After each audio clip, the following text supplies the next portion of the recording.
Hi, I'm former Republican State Senator Phil Harriman. This is my colleague, former Democratic State Senator Ethan Strimling. Ethan, I have a question for you. We're purely politics now. Mike Mishu decides to accept the invitation to be the Grand Marshal of the Pride Day Parade.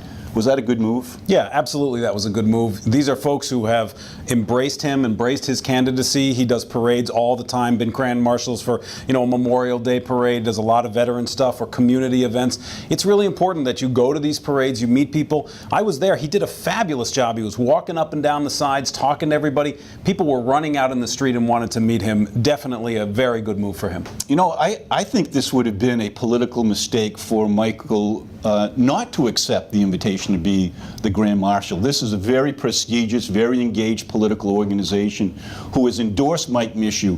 Why would you not accept their kind invitation to be the Grand Marshal, particularly since you will be the first openly gay elected governor in the state of Maine if he wins in November? So let me flip it around on you. Paul LePage, besides being in China, if he were in town, would you have advised him to go to a parade like this?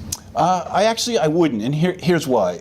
Mike Mishu was endorsed by the community. This was his day in the sun, literally and figuratively. I think it would have been poor form for the governor to try to dilute Mike's opportunity to ingratiate himself to the community who has endorsed him. So I would have taken a pass. Well, see, I don't think it would have diluted. Elliot Cutler was there, and he didn't mind that Mike Mishu was getting the endorsement. I think it's actually important for politicians, I believe, to go places where they may not feel welcome. The governor's gotten some grief because he didn't go to the NAACP event in Portland, the biggest event that the NAACP holds. I think these kind of moments can really show people another side, maybe help the governor reach beyond that 35 to 38% that he always gets. What it boils down to, and you just pointed out his schedule took him to China, but at the same time, there's a difference between politics and good political science, and the governors, as all candidates, are going to have to choose, where do I go that will get me votes?